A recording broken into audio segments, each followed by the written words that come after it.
All right, 3, 2, 1, let's get it. When things are going good for you, do you ever have that that sickening feeling of when it's all going to come crashing down? It's the old idiom, man. Like old people say, when's the shoe going to drop? Meaning that everything just comes falling apart for you. And I laugh saying that, man, because I've had these situations so many times. Like I'm just rolling in life. Things are going good. And then you get that, I don't know, dude, you get this dark, creepy feeling. You're like, oh, shit. I'm probably about to smack the wall. You ever had that feeling? I think we all have. And while you can't control those feelings, you can steer them and use them as a trigger to work through a quick little checklist that I'm going to talk about today. Because we all know that nothing stays the same. It doesn't. We know that.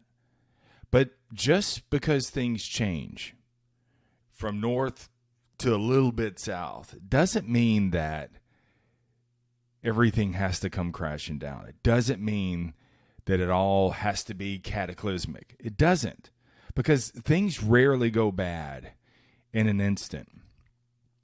It's the fact that you lost your awareness and things eventually, remember that's the game we always play, eventually and ultimately, things eventually started eroding and ultimately it hit this tipping point and it just all came crashing down. But really, if you take stock and you look back at tough situations in your life, it wasn't that one instant. That one thing, that 500th blow may have been the thing that took it over the edge. But then when you replay it and you're honest with yourself and you're like, yeah, there was a lot of things that kind of went into play with that. And that's what happens. When things are going good for us, we tend to lose our awareness. Your edge, you're not as hungry. And you begin to just accept things. You just let some things slide. And in the moment, it doesn't seem like it matters. But see, everything matters. Maybe not right then and there, but everything, the matter builds up and gets to this point where it just becomes soul crushing. So the next time that you're rolling along in life and you get that sickening feeling of when's it all going to end for me? When's it all going to come crashing down? Don't look at it as bad, man. Let it sit in. Don't let it set in, but let it sit in. Sit means just for a moment. Set in means it just weighs on you and then pushes you to the bottom of the ocean. No, let it sit in. This is a good thing. Life is sitting in, giving you a little punch there and making you aware of it. And that's what I want you to realize, man. You have to acknowledge that. When you get these feelings, acknowledge it. But don't go with the feeling. Just acknowledge the feeling. Because if you go with the feeling, that's where self-sabotage sets in. This is where I've worked with many people who they self-sabotage themselves. They'll change their lives. They'll get things rolling again. And then it's just like out of the blue, they just torch everything. You're like, bro, what the hell was that about, man? You were just getting your life together. But see, a lot of times because we haven't built up the infrastructure inside, we don't really feel like we're deserving of it. So we're rolling along and we're like, okay, this is okay. And in the back of our minds, we're like, I've done so wrong. I don't really deserve this. And then that really sick feeling comes in. It's like, they're going to find out about you. You're not qualified. You shouldn't be here. You should be back there in your past. And then what they do is they self-sabotage. You just torch the whole thing. So when that sickening feeling sits in, I want you to treat it like life tapping you on the shoulder. You know, when somebody taps you on your shoulder, it instantly gets your attention, right? And so when you have these, I'm rolling, sick feeling comes in, treat it like a tap from life. You have to almost treat it like a check engine light on your car, a warning light on your dashboard. And some of you have been rolling with a check engine light for years. As long as it's not flashing, I'm good. And you just keep rolling. It's just a sensor. So in the same spirit, when things are rolling, going good for you, laissez le bon temps rouler, we're in the Mardi Gras season, so everything's rolling for you, and that sick feeling comes in, that's a tap on the shoulder from life. Treat it like a check engine light where you say, what do I need to be aware of right now? That check engine light is a sensor, and when it's on, like most vehicles, when it's on, it's just making you aware of something. Sometimes it's just a slight adjustment that needs to be made. Sometimes it just needs a reset. And if it's not flashing, then it's not a terrible thing. You're not needing to call the tow truck. First thing, when customers call me and say, hey, man, my check engine light is on, I always ask them, I say, hey, is it flashing or is it on? They're saying it's on. I say, okay, you got time. Let's schedule you something. If it's flashing, pull over, call a tow truck. Luckily, with the check engine light in your life, it's not flashing. That sickening feeling is that check engine light that's just on. This is where you need to start asking some questions. This is where you need to start running through a little quick checklist. Just something quick, man. Doesn't have to be long and drawn out, but it is life saying, are you aware? So let's play this out a little bit. Sick feeling sits in. If this scenario were to play out, what kind of position would I find myself in? Am I in a position of strength? Or would this situation be vulnerable? Don't ignore this. This is where people ignore. They're like, That's what you need to say. If this were to play out, am I good? Am I in position? Or am I out of position? And I better start checking it. See, you may not be able to fix it all at once, but you can adjust the trajectory and make a slight pivot and then adjust that to start heading in the right direction. And when you realign that, then every day, man, you're just working a small process that keeps you positively aligned in life. Another question that you should ask yourself is, if this negative scenario were to play out, how long could I weather the situation? How long could I weather the storm? What sort of resources could I use? Almost treat it like a fireman responding to a call. Firefighters don't go to the call with just enough equipment. They don't say, oh, I heard it's a small stove fire, so I'm just going to bring a little small fire extinguisher. No, they have a lot of shit on that truck because fires are unpredictable.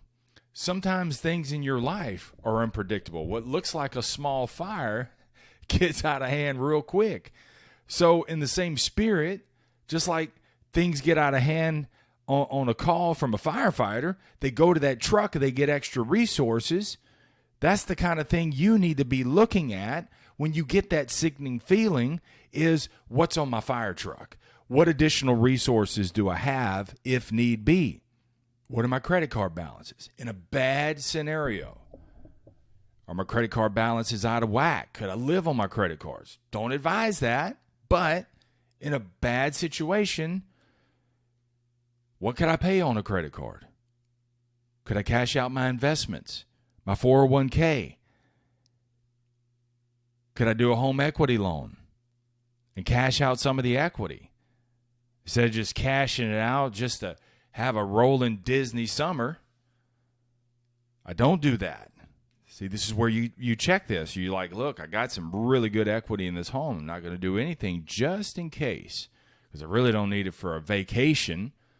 But keep that where it's at because if that check engine light in my life goes from on to flashing, I got some things I need to tend to real quick. I can cash that out, pull out $100,000 out of my house. Good. See, this is the kind of bullet points, man, you need to be working out of. This is where you just basically ask yourself, what do I lack? And what areas do I need to gain strength on? And sometimes the strength is just staying consistently on this path. Sometimes it's getting some knowledge. You could be financially illiterate. You could be self-improvement illiterate. You could be healthy illiterate. So what resources can you reposition yourself on? And again, it's not going to happen overnight. Nothing happens overnight, good or bad. It happens over time. So now, this is just life tapping you. Make those adjustments and stay to it.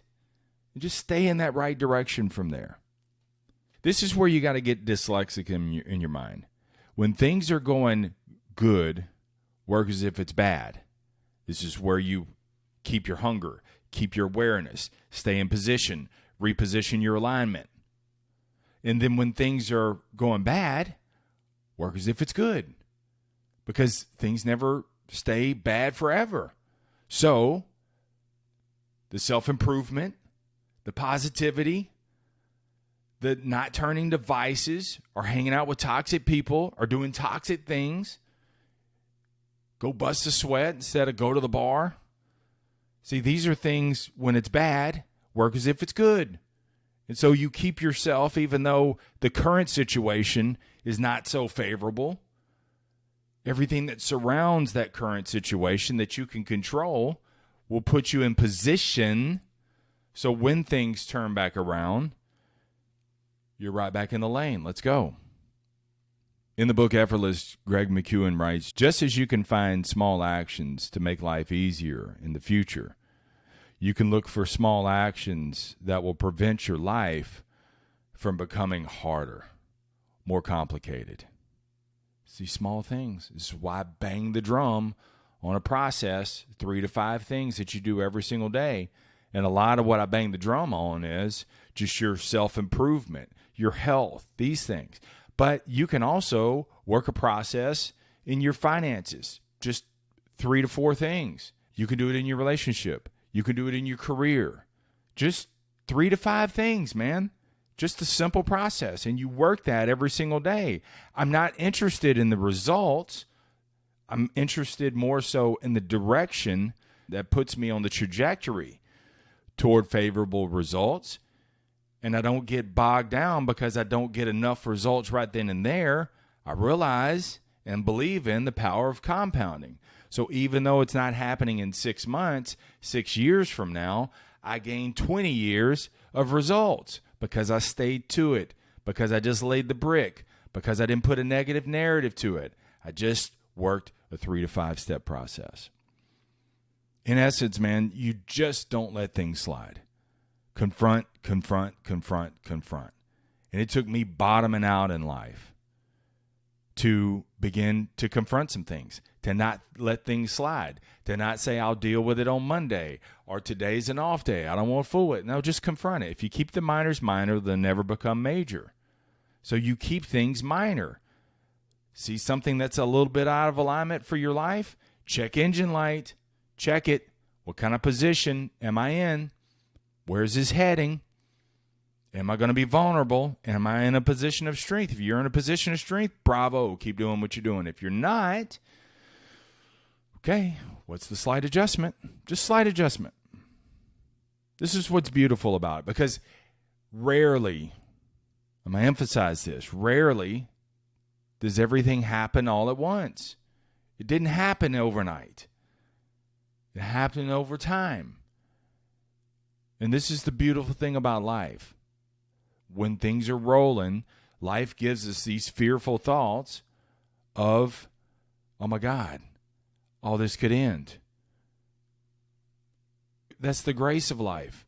Grace is just tapping you, not that she's going to make that come true for you, but she's just saying, hey, are you aware this could happen? Are you aware that you're out of alignment and your direction is not heading the right way? It's that 160 rule that pilots use. For every 60 nautical miles that they travel, just 1 degree off, after 60 nautical miles, they're a mile off course. And if you're flying from California to New York and you're 1 degree off, over time, by the time you get to New York, you ain't getting to New York. you're going to be way out there somewhere else. I don't know where that ends up, but that's what happens. So these are these 1 degree situations. And that's what's great about life and the grace and the mercy that life gives us. Check engine light, dashboard light, warning light, 1 degree. We can change 1 degree, right? Let's don't get to a point where we got to change 30 degrees. I've been there. That's a hard one. 1 degree, nothing to it. But the only way that you're going to be able to catch that 1 degree and make the adjustment is you got to stay aware. You got to confront. And when you get these sickening feelings, that is life telling you, you better do a brake check. All right? Let's get out of here. Keep it simple. Keep it moving. Never settle. Stay tough. Let's get it.